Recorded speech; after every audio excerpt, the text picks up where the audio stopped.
ஜப்பானுடைய market பார்த்தீங்க அப்படின்னா 1986ல் இருந்த ப்ரைஸ் ஹையஸ்ட் ப்ரைஸ் 2025ல தான் வந்து அதனுடைய ஆல் டைம் ஹையை வந்து டச் ஆச்சு.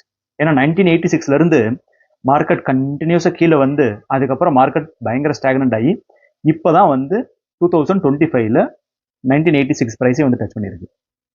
என்ன ரீசனுக்காக வந்து ஜப்பான் மார்க்கெட் அந்த மாதிரி இருந்துச்சு அப்படின்னா, அதுக்கு முன்னாடி பார்த்தீங்க அப்படின்னா 1986 முன்னாடி பார்த்தீங்க அப்படின்னா asset bubble, real estate asset bubble, நிறைய ப்ரைஸ் ரியல் எஸ்டேட் வந்து ஹைப் பண்ணி பபுள் பண்ணி வச்சுட்டாங்க ப்ரைஸ்.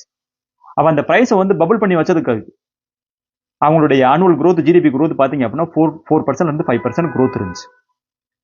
அந்த ப்ரைஸை வந்து அசியூம் பண்ணி அந்த டயத்தில் வந்து ஒரு டயத்தில் வந்து அதனுடைய இண்டெக்ஸோட வேல்யூ பார்த்தீங்க அப்படின்னா பிஇ வந்து க்ளோஸ் டு 70 to 100 ரேஞ்சில் வந்துருச்சு. அந்த அளவுக்கு பபுள் ஆயிருச்சு.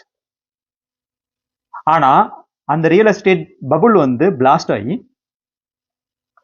டிஃப்ளேஷன் வந்துருச்சு. ஏன்னா நிறைய பேர் வந்து பே பண்ண முடியாம ஆயிருச்சு.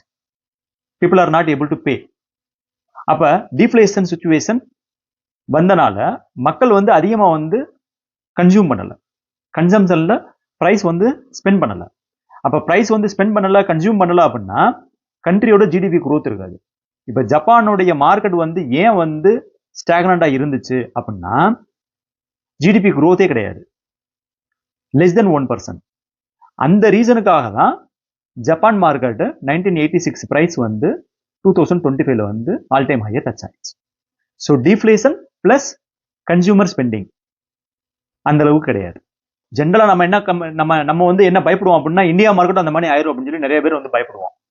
ஜப்பான் மார்க்கெட்டோடைய சார்ட் காமிப்பாங்க, அது கீழே விழுந்துருச்சுன்னு சொல்லி காமிப்பாங்க, நம்ம வந்து பயந்துருவோம். அந்த மாதிரி நம்ம மார்க்கெட் கீழே வந்துருச்சு அப்படின்னா கஷ்டம் பண்ணிட்டு. ஜப்பான் மார்க்கெட்டு அதனுடைய ரீசன் ஃபார் ஆக்சுவலி ஸ்டாக்னன்ட் வந்து கன்சம்ஷனே கிடையாது, ஜிடிபி growth கிடையாது. ஆனால் இந்தியாவோட ஜிடிபி growth வந்து டிஃபரெண்ட். இந்தியாவோட ஜிடிபி growth வந்து 6% வந்து நம்ம வந்து க்ரோ ஆகிறோம். 6.6 to 6.5% ப்ளஸ் இன்ஃப்ளேஷன் நீங்கள் ஆட் பண்ணீங்க அப்படின்னா ஒரு 4 to 5% ஆட் பண்ணோம் அப்படின்னா க்ளோஸ் டு 10 to 11 or 12% வந்து நம்மளுடைய growth வந்து கண்டினியூஸாக இருக்கும்.